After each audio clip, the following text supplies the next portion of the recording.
topics and opinions expressed in the following show are solely those of the host and their guests and not those of W4CY Radio, its employees, or affiliates. We make no recommendations or endorsements for radio show programs, services, or products mentioned on air or on our web. No liability, explicit or implied, shall be extended to W4CY Radio or its employees or affiliates. Any questions or comments should be directed to those show hosts. Thank you for choosing W4CY Radio.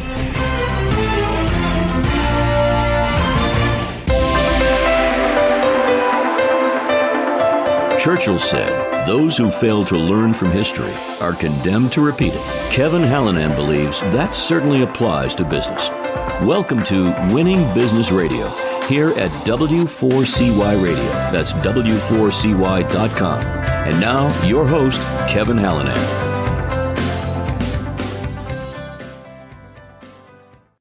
Thanks, everybody, for joining in today. I'm Kevin Hallinan, and welcome back to Winning Business TV and Radio on W4CY.com. We are streaming live on Talk4TV.com. That's the number 4. And, of course, we're also on Facebook Live at Winning Business Radio, and we are available in podcast after the live show on whatever platform you like to get your content from, including YouTube, iHeartRadio, Spotify, Apple. Again, the list goes on. The mission of Winning Business Radio and TV, as regular viewers and listeners know, is to offer insights and advice, to help people avoid the mistakes of others, to learn best practices. Those are the how-tos, the what-tos, the what-not-tos, to be challenged and hopefully to be inspired by the successes of others. Who are those others? They're consultants, coaches, advisors, authors, founders and owners, entrepreneurs, people with some expertise. But, virtually every successful person I've had a chance to talk to has had some form of failure or setback in their lives and careers. I say it every week, while we all have to get our knees skinned once in a while, I'm driven to keep those scrapes from needing major surgery. Let's endeavor to learn from history so we don't repeat it. I've spent the better part of my career equipping businesses to grow, from solopreneurs to small and medium-sized companies, all the way up to the Fortune 50. And I've seen some of those companies win, and to varying degrees, I've seen some of them fail. I have the opportunity to rub elbows with some of the highest performing people around, and quite frankly, with some who should have found other positions. In my own businesses, I've had a lot of success, but some failures too. And I like to think I've learned a lot from those experiences. So sure, you'll hear from me, but again, mostly you're going to hear from guests. Today, my guest is Jim Varney, co-founder, of Wavelength Coffee Roasters. Here's his bio. He didn't set out to become a coffee roaster. Jim spent the first 2+ decades of his career in industrial design and engineering, helping build products in the biotech, life sciences, consumer goods, and commercial space. That included working on coffee equipment. But after selling his firm, he was ready for something more hands-on and more directly connected to his everyday life. Coffee, a longtime interest dating back to his college days working in a cafe, became the next chapter. With Wavelength Coffee Roasters, Jim brings a designer's mindset to a centuries-old craft, questioning long-standing practices and embracing new technology, including all-electric air roasting systems that deliver a cleaner, smoother cup. He leads sourcing and roasting efforts, working closely with innovative growers and focusing on bringing out the best in every bean, while rethinking what a modern, sustainable coffee company would look like. Jim is married to Deanna, his co-founder. She came to Wavelength Coffee Roasters from a career in education, but her role in the business quickly became indispensable. With a background in library science and a natural ability to connect with people, she helps translate Wavelength's mission into something customers can see, taste, and understand. She manages the day-to-day operations while also serving as the brand's storyteller, whether that's building relationships with local retailers, welcoming visitors into the roastery, or guiding customers through tastings and events. Known for her warmth and ease in conversation, Deanna has helped shape Wavelength into more than a coffee company. It's a place where community, curiosity, and a shared love of coffee come together.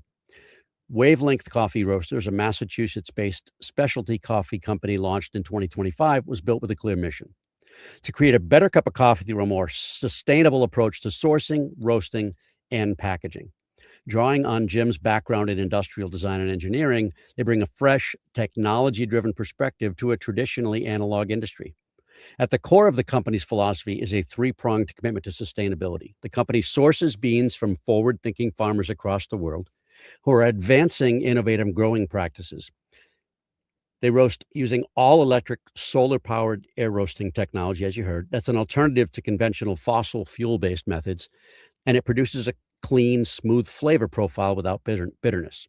Finally, Wavelength packages its coffee in fully recyclable, listen, I got a can here, I'll show you in a bit, in fully recyclable, reusable steel containers that preserve freshness while reducing waste.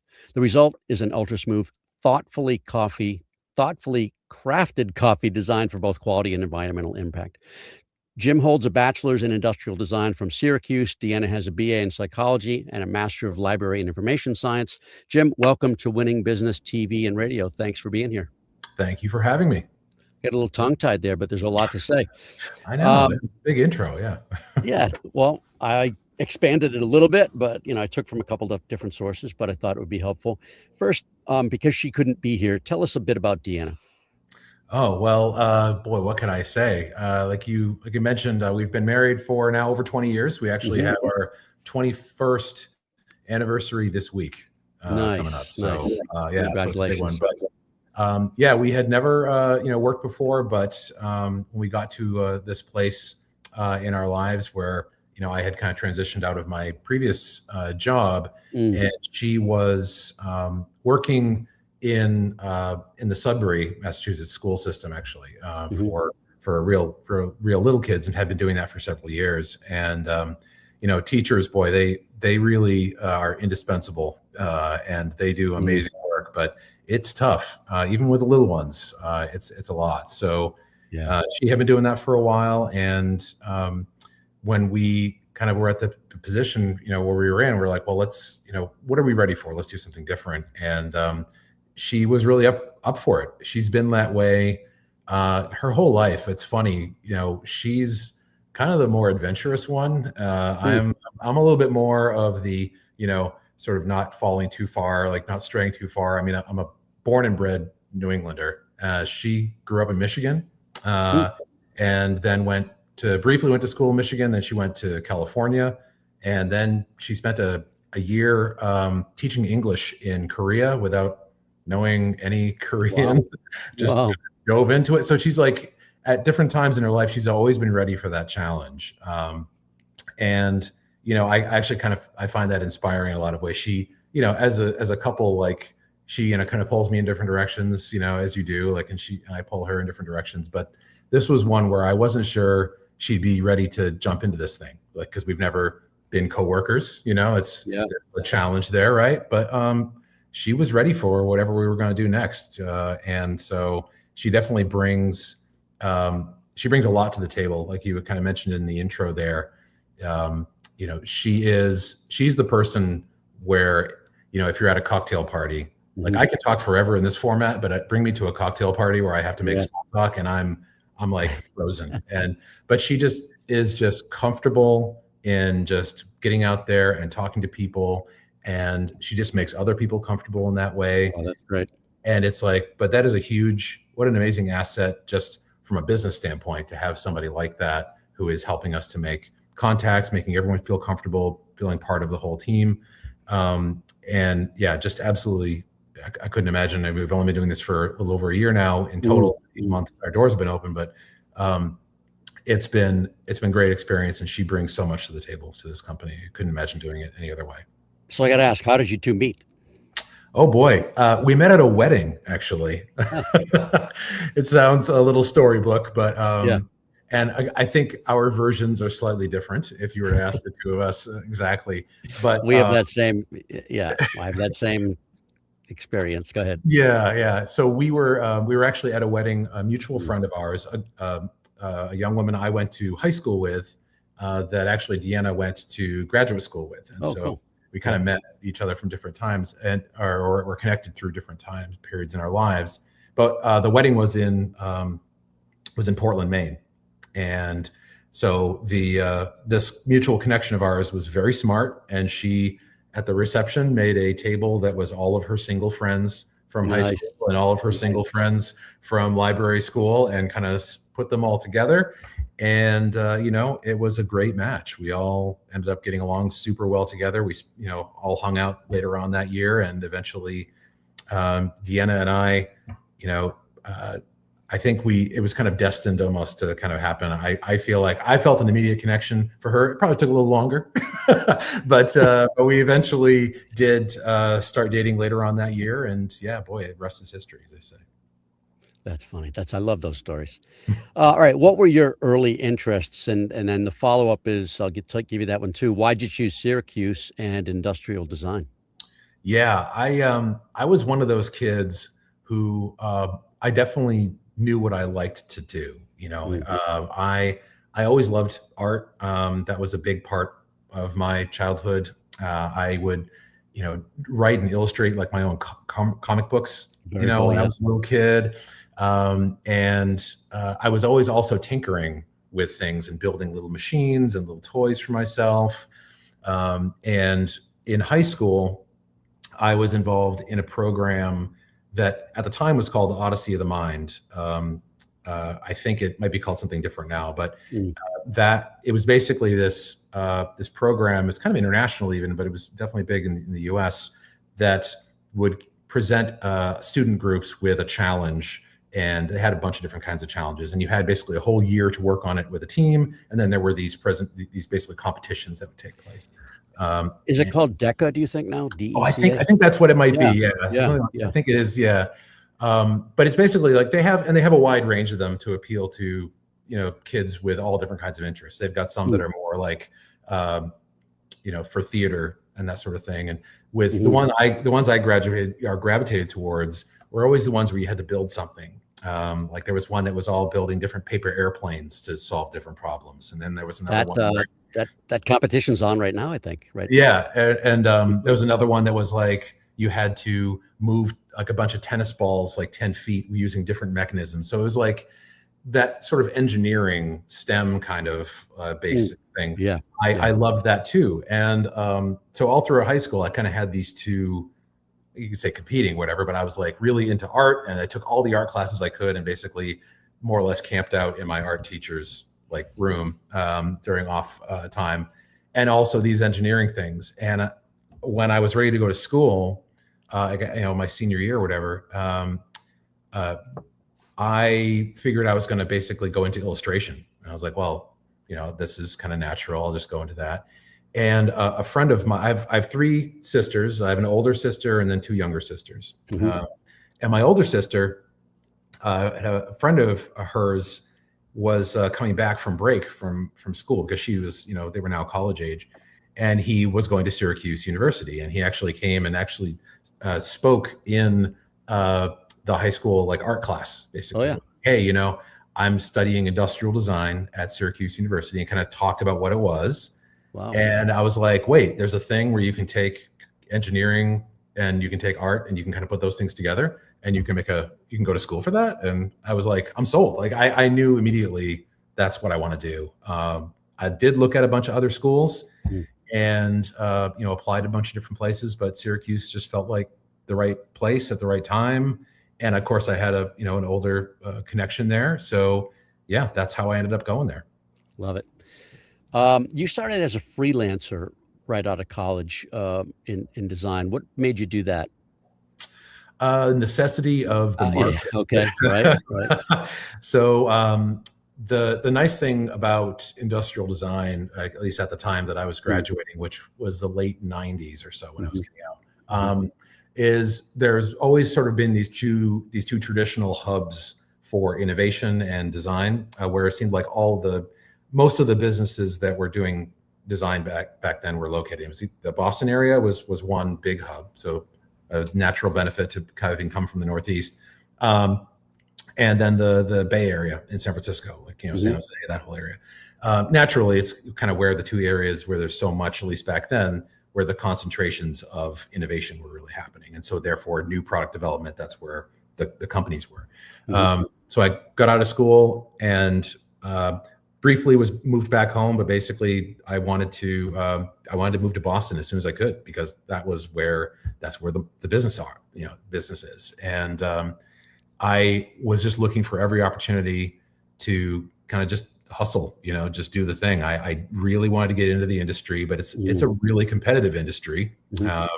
There's, It's not the biggest. It's probably on par with maybe architecture in terms of the number of firms and the amount of open positions. Which with the amount of students coming out of school every year, there's just a lot of competition to get in there. Sure.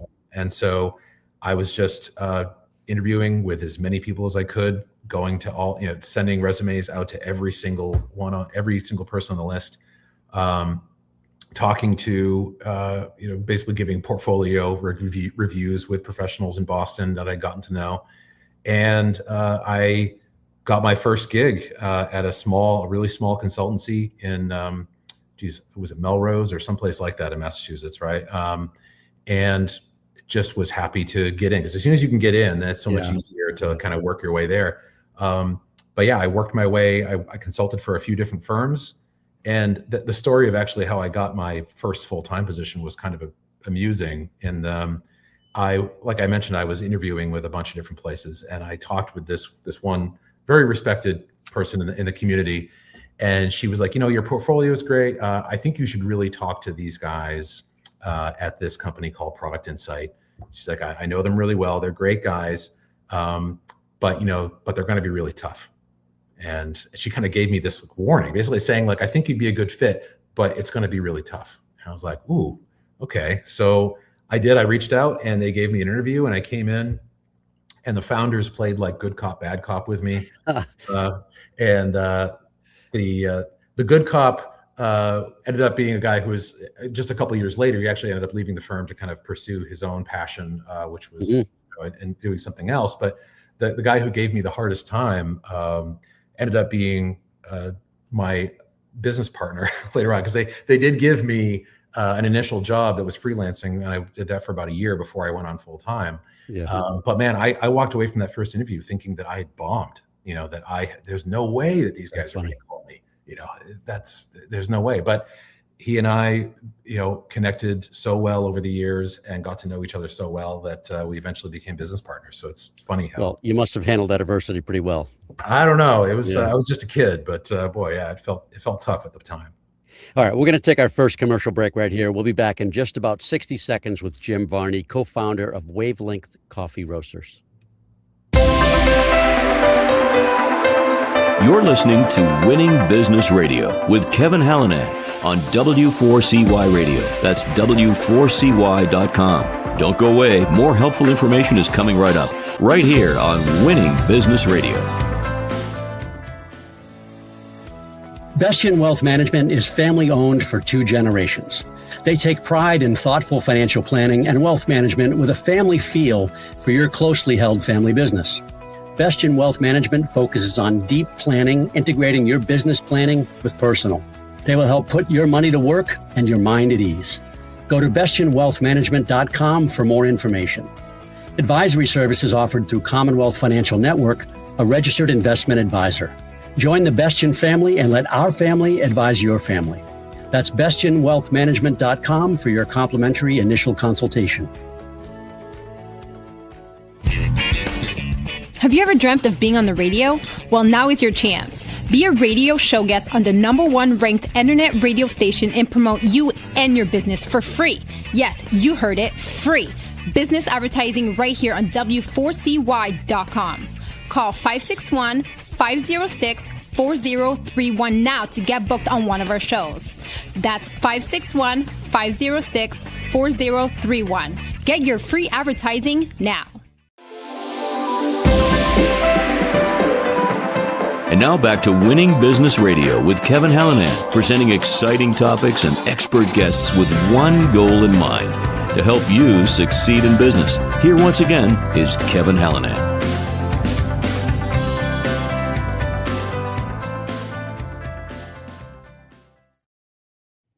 We are back with Jim Varney. So Jim, tell us a little bit more about Product Insight and how, it was 27 years ago you started, and then it was a 25-year career, how you made it from freelancer to co-owner and the exit.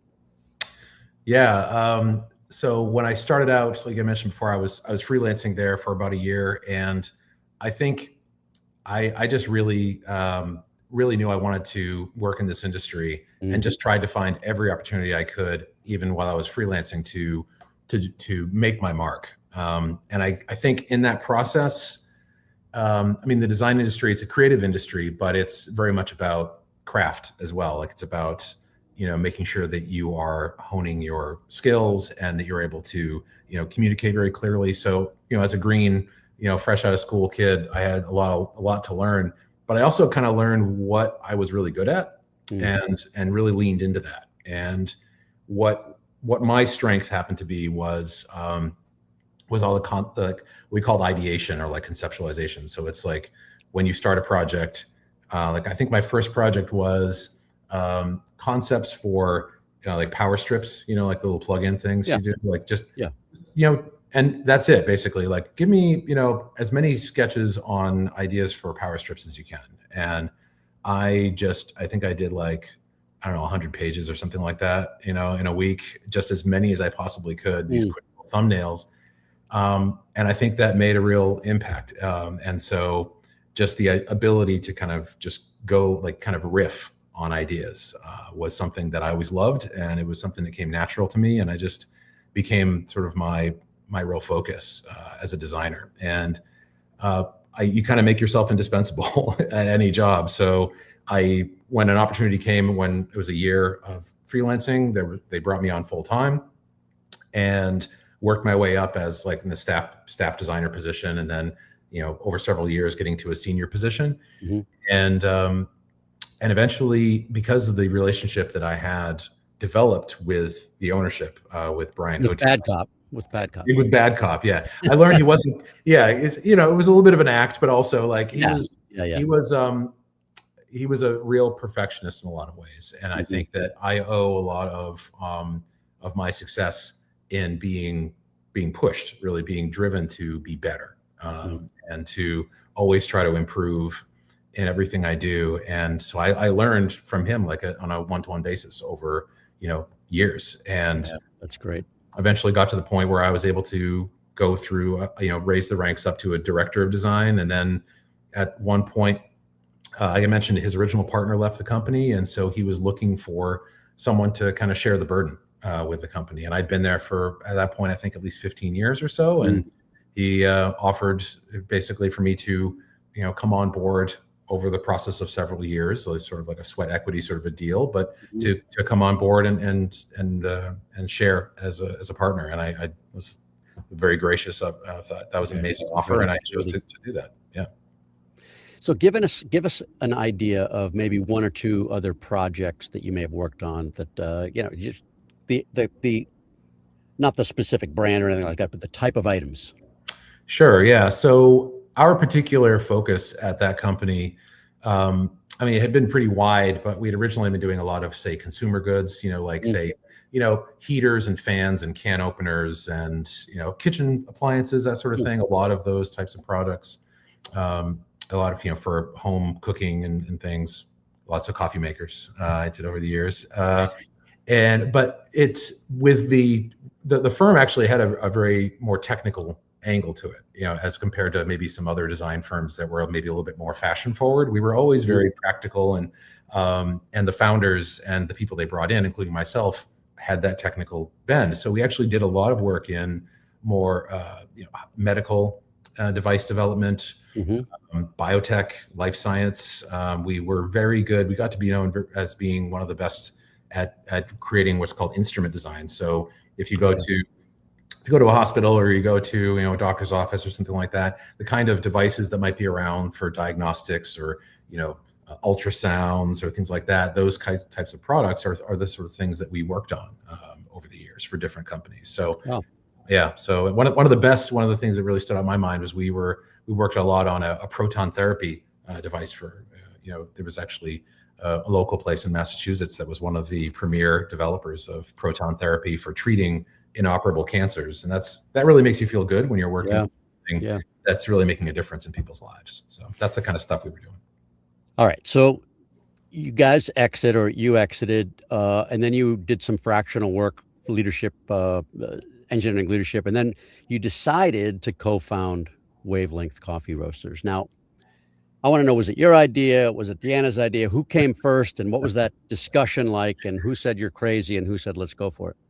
Boy, I think we both said we're crazy. Yeah. So I knew I wanted to do something that was different than the consulting world. I loved it, but I've been doing it for 25 years and I was ready for something different. But I really, I had been leaning towards the sustainability side of the design world over the last few years that I was running the program or the running the company with some success. And so it was limited. It's always challenging when you're a consultant and you are trying to sort of, steer the conversation in certain ways. Ultimately, you're working for someone who's paying you. There's only so much you can do. And I also learned that, steering the ship, companies have a certain inertia. And so helping people try to change things, it's very hard once a company's already set up.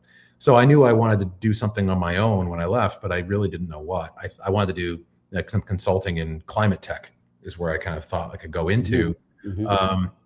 And I did one, a little bit of work in that with a group out in Arizona. But I learned that it was going to be really difficult as a sort of, I guess you could say I'm a layman's terms, I'm really a non-technical person. I don't have an engineering degree, even though I worked in and around the industry for 25 years. There's only so much I could really push in that. So I wanted to do something more hands-on. And Deanna was all for it. She was like, hey, you should do something. But then we really decided we wanted to do something together.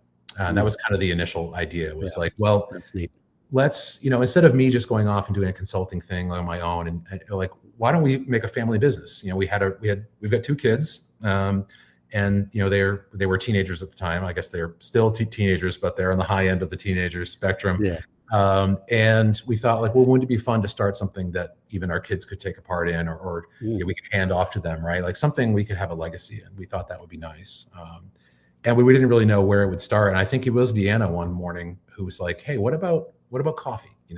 What if you were to do something in that? And, I had been at Product Insight. We had done some work in and around coffee, not just, consumer stuff, but we had done some commercial work in that industry. And I had been doing some home roasting on my own and loved specialty coffee and, was definitely into that scene. I had worked in a cafe years ago at Syracuse. And so I had all those kind of bits and pieces there, but it was interesting too, because I just didn't know a lot about how it was grown or the roasting side. So there was definitely a key there of something new and exciting that we could explore together. So it was interesting, but it wasn't a complete blind jump. And we just decided to start looking into it, and we both fell down the rabbit hole, basically. Well, you guys were nice enough to send to my house a can. This is the can that I clicked when I was reading the bio. This is the Columbia Transformation Blend. By the way, I'm supposed to tell you that my former barista daughter said it is, hold on, I wrote it down, smooth, clean, and delicious. And she's got a palate for it. She was at Starbucks, so they know. Nice. I trust her. She really liked it. I really liked it as well. We cleaned out. She's got a whole setup. We cleaned out the grinder just so there'd be no remnant of the previous one. Anyway, we really enjoyed it. So, well done. Tell us a bit about this can. Tell us a bit about the can. You guys, I will. You guys are on the high end of the spectrum of coffee consumers for sure. The can. I mean, the can was. It came about really originally from a point of frustration as a consumer myself, as well as somebody who knows a bit about the material science of packaging, coming from my previous work. In that coffee almost exclusively comes in bags, and a lot of them, if you think you're trying to buy even the more, sort of eco-conscious brands, they might say that the bag is recyclable, or maybe it's compostable or made of bioplastic, this sort of thing. But unfortunately, almost all of that is basically greenwashing, and that with bags, they either really can't be recycled because of how they're made, or with anything that's compostable or bioplastic, it can't be really composted, or they don't want it at the composting facilities, and almost everything ends up in a landfill. And I kind of knew this just from the work I had done. So I always felt bad about that, trying to do the right thing. And then you feel like, well, I'm just throwing stuff in the landfill. And so when we started Wavelength, like that packaging was a key component of like, we have to find a better solution for this. And really sometimes the old solutions are the best. I was just going to say old school coffee when I old was school growing up coffee was, cans, was man. in the can, and those cans never went away. They had nuts and bolts in them or something sorted them, grandma's stash or money stash, Yeah, they can always have a life, in something else later on, and even just the material itself. Steel is, the most recyclable and recycled material that humans have ever made. It's easy to sort. Yeah, there's a little thing on the inside. There's a little coaster. Feels like a coaster, and there's a little. I'm not sure what that material is, but it creates a nice seal. Yep, that's right. Before the plastic top goes on. So that's the key, is that the steel was something that was, just from a material standpoint, was a good solution. But actually, it's better for the quality of the coffee, because steel is a better barrier. It's completely airtight, watertight, keeps all the light out, which keeps once the beans are inside and sealed, it keeps them fresher for longer. So we loved that idea that, okay, this is the better sort of sustainable solution, but it's also better for quality. And so I think that that's really important, is that we didn't want to just guilt people into coming along with us in our just because of now sustainability and climate, or it's got to be good reasons, but it's got to be a good quality, right? It's got to make a really excellent product, and that's key. Where did the name Wavelength? I had to ask. I wasn't sure where I was going to ask that one, but where'd that come from?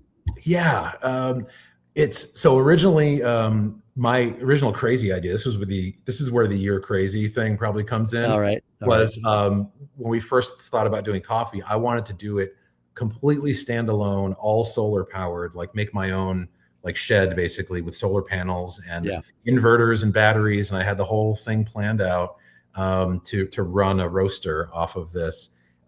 Running the math, I kind of quickly realized that was going to be impractical. Not the least of which is, I believe in Massachusetts, all solar has to be grid connected. So that became kind of a little bit of like, oh, okay, that's not going to work. But the original thought was, because you can get electric roasters now, it's kind of a new thing, that we'd use solar and sun power basically. So there was the idea of wavelengths of energy. That's how energy is transmitted. Even through electricity, is kind of have wavelengths. But then it's also this double meaning, which is sort of being on the same wavelength, like this alignment idea. And we, in what we were doing, it wasn't just about the electrical stuff that we started with. It was quickly, we realized so much of what's going on the farm level was really inspiring and fascinating. And we wanted to be able to share those stories with our customers. So it was about this kind of building this bridge, this connection, this platform really in our company, where we could kind of bring those two things together, the growers and the farmers and the consumers and the roasters really, and kind of get everyone on the same wavelength. So that's where that came from. All right, this is another opportunity just based upon my next couple questions. Let's take a break right here. Again, another 60-second break. We'll be right back with Jim Varney. You're listening to Winning Business Radio with Kevin Hallinan on W4CY Radio. That's W4CY.com. Don't go away. More helpful information is coming right up, right here on Winning Business Radio. Bestien Wealth Management is family-owned for 2 generations.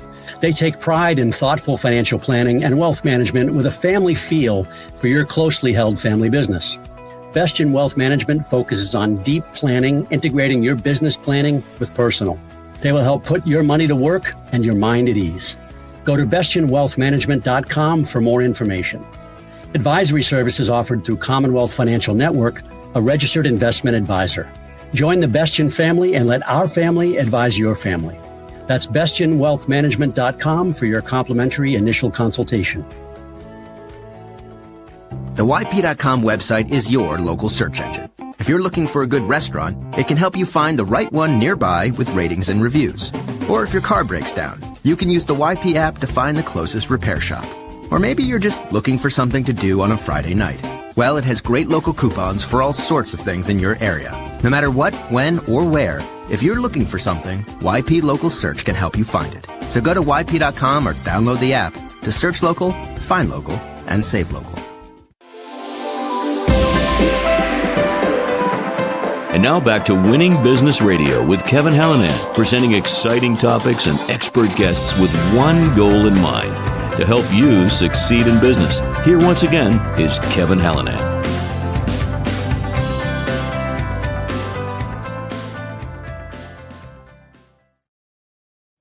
We're back with Jim Varney, co-founder of Wavelength Coffee Roasters. And I wanted to clarify, you're not a cafe.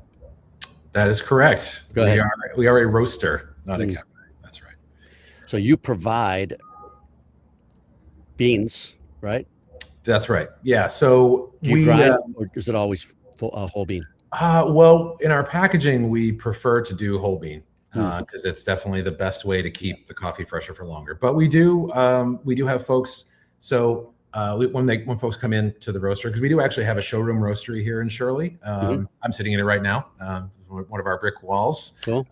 The facility that we're in it's a beautiful old mill complex here in Shirley, and so we have a lot of these sort of traditional construction stuff around me. But we, like you said, we don't have a cafe per se, but we do have a space where people can come in and purchase coffee beans from us, and so when anyone comes in, we'll cater to their needs if we need to grind something for them as well. So but we also host a lot of events here. We host tastings and tours and other things at our roastery here because we've got a really nice big space.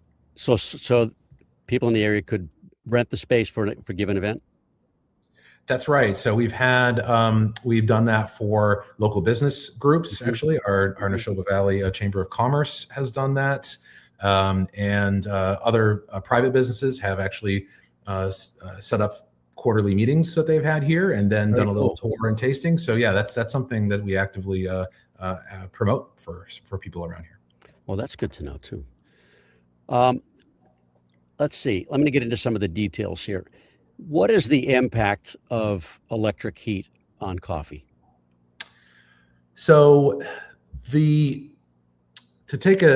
understand that, I guess it's like basically when you're looking at what coffee needs to do when it's being roasted, right? Is you need to get that pretty hot, and you need to heat it as evenly as possible, each bean, and you need to do it pretty quickly in the grand scheme of things.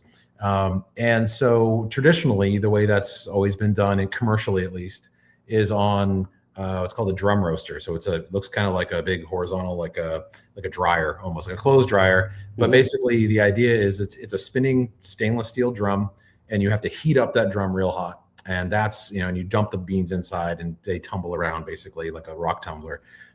That's traditionally the way in which that's been accomplished. You're heating up that drum though typically with gas flames. So it's usually methane, natural gas is like typically how it's done.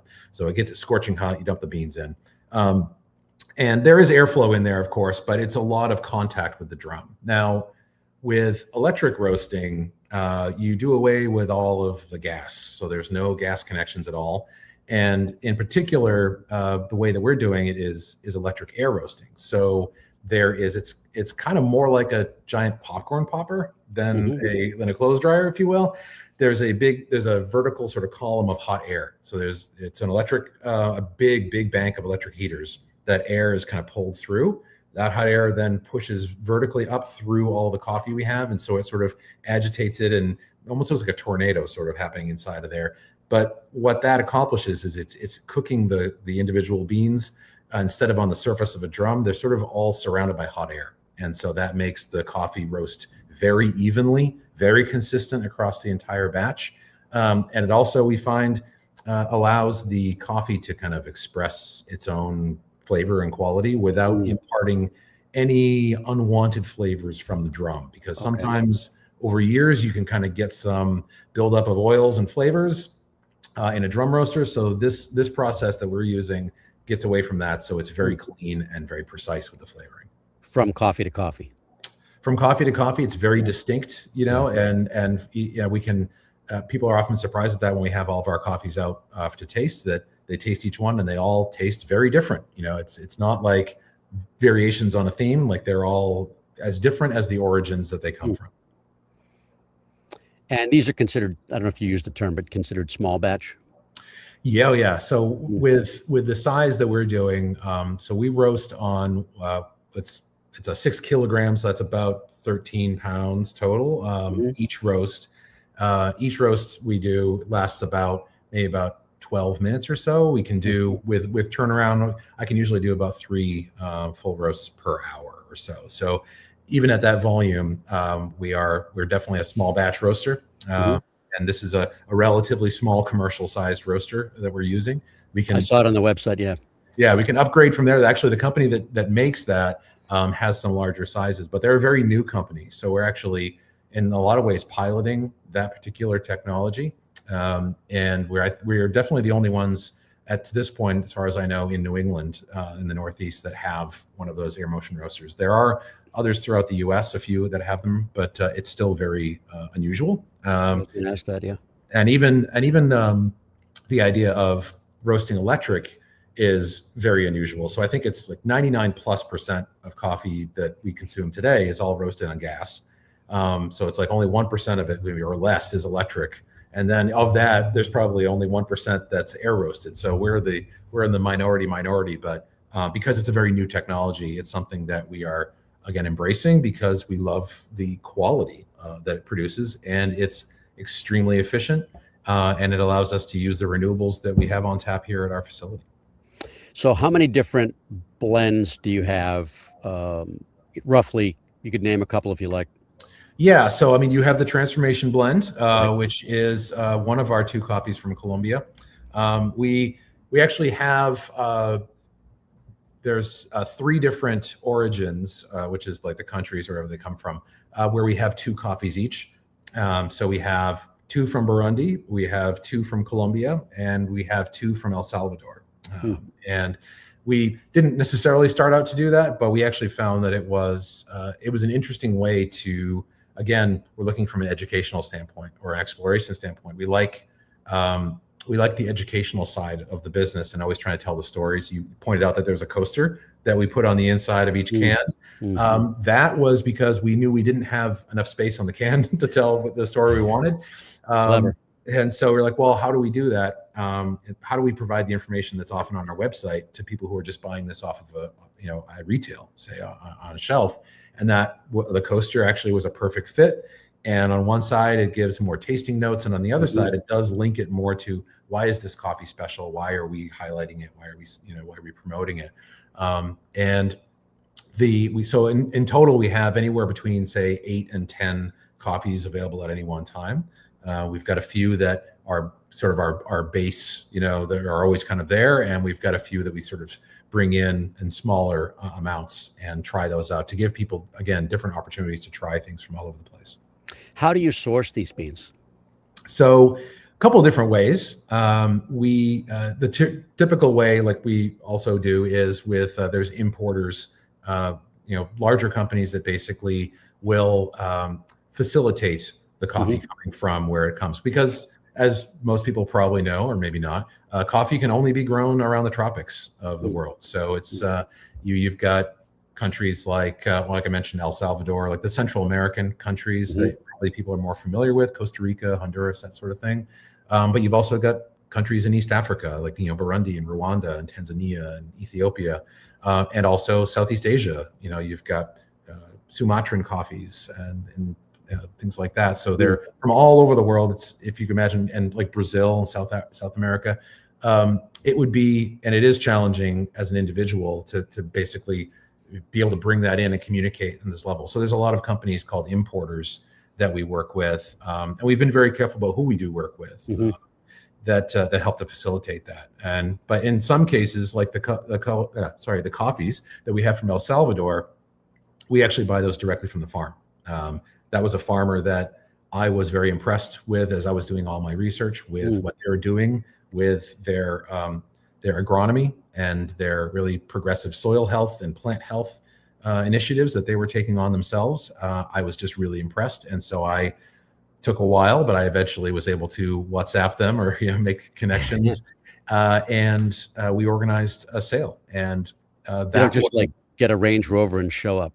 I was thinking about it. I was like, wouldn't this be easier if I just drove down there? But it was definitely a challenge for sure to, again, not knowing a lot about this industry to kind of go through it that first time. But we had to, file as a importer with the FDA and had to go through all kinds of licensing and permitting. And even so, the coffee, once it was brought in, it was held in customs for like a month before we could actually get it. So was that the first time, or does that happen regularly? That was the first time, and it was also Okay. during the tariffs when things weren't Oh, sure. right. Nobody was really sure what was getting, billed and whatnot. And so I think Coffee is not, right, as a food?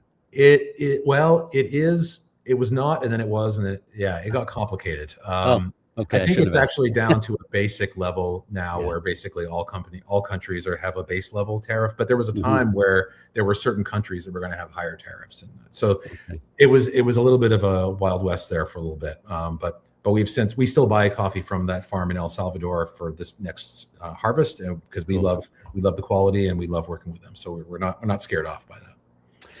Who are your customers? So that's something I think that you talk about when you start a business. You might have a certain idea in mind with a lot of things, right? And then as you go, it organically kind of turns into, things change or things evolve. And I always, I guess, imagined that when I started this, that I'd be basically appealing to more of coffee snob is like, people who know a lot about coffee or really care about the real quality of their coffee. Which I know a lot of people who buy our coffee are those kinds of people, because there's some of them out there. But I think Good endorsement too. What your daughter had to say is fantastic. And because we know we have to make a quality product that's going to appeal to those people too. But I think the interesting thing is, as we have gotten out into the world, especially in our local community, and done lots of farmers markets and events and festivals and those sorts of things. We've always tried to be approachable. And again, this is a lot of Deanna's, contribution to the company, is this idea of communication and instruction and openness and being there for people, and not the judgy, cafe culture where you might look down on someone for putting milk, in your coffee. No, you do. We've learned that there is a whole slew of people out there who are intimidated by coffee culture and by specialty coffee, that are otherwise very into, and would be very open to having quality coffee and specialty coffee, but they just find it off-putting or confusing. And so we have tried and evolved now our approach to really appeal to those people, to show them that, okay, well, we're going to walk you through. We're not going to throw a bunch of jargon around that you may not know, or if we do, we're going to try to explain it to you. Here's what it means. And really just be like, when we have our coffees out and someone doesn't know where to start, we say, well, what do you like? What do you traditionally like, whether it's dark or light or in the middle or whatever you want? Let's figure out the entry point then into our layout, and then try some different things. Let's see what happens.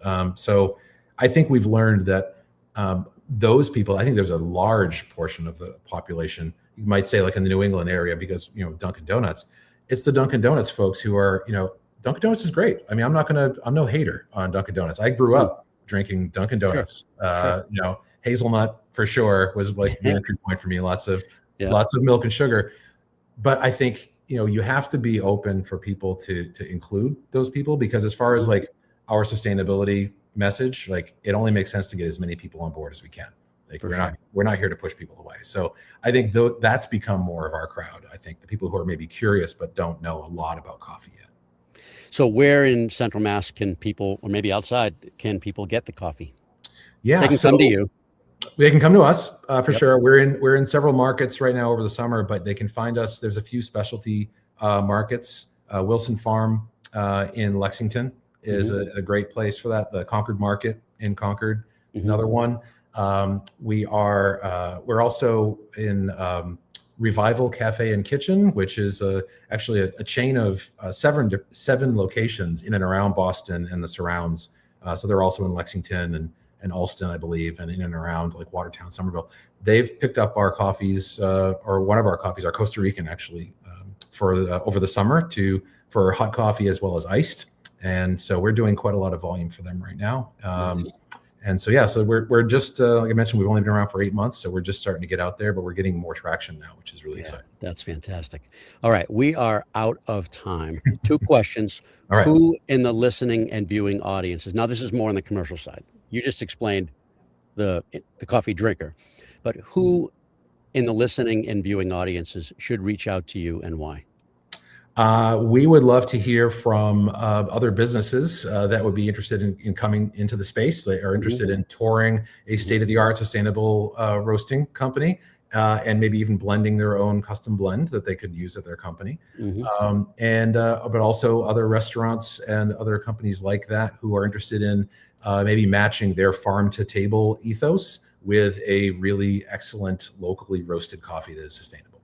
I've seen that done. I had there was a meeting we had at a mortgage company, and they had a branded blend, and it was good. I don't know where it came from. I tried to get more, but it was really good. All right, last question. What's the best way to contact you? I know that the website has been on the crawl. Just share that real quickly. Yeah, so it is wavelength-coffee.com, and it's got all our contact there, but you can also reach out just via email at hello@wavelength-coffee.com. Perfect. And there it is for the viewers. Jim, thank you very much. My best to your wife, who I've not met, but tell her she missed a good one. Thanks for being here. We really appreciate it. Thank you very much, Kevin. And thank you, everybody, for listening and watching. This is a show about business. This was a show about business success, as you can see, but challenges too. And if you've got concerns about the sales effectiveness of your company, whether your sales team is you or it's small or it's large, and you're in Massachusetts or you were referred by one of our clients, and you want to learn more about implementing Sandler in your business, contact me at go.sandler.com/KJH or email me at firstname.lastname kevin.hallinan@sandler.com. Otherwise, if you're outside of Massachusetts, visit sandler.com to find a Sandler Training Center that services your area. At Sandler Training, I say we develop sales teams and individuals into high achievers and sales leaders into true coaches and mentors. We're not a fit for everybody, but hey, maybe we should have a conversation. Thank you to Juan, our engineer and producer, for another job well done. Thank you. Be sure to join us next week, Monday, June 29th. My guest will be Jeff Heather, owner and principal of Northlight IT. Until then, this is Kevin Hallinan. You've been listening to Winning Business Radio with your host, Kevin Hallinan. If you missed any part of this episode, the podcast is available on Talk4 Podcasting and iHeartRadio. For more information and questions, go to winningbusinessradio.com or check us out on social media. Tune in again next week and every Monday at 4 p.m. Eastern Time to listen live to Winning Business Radio on W4CY Radio, W4CY.com. Until then, let's succeed where others have failed and win in business with Kevin Hallinan and Winning Business Radio.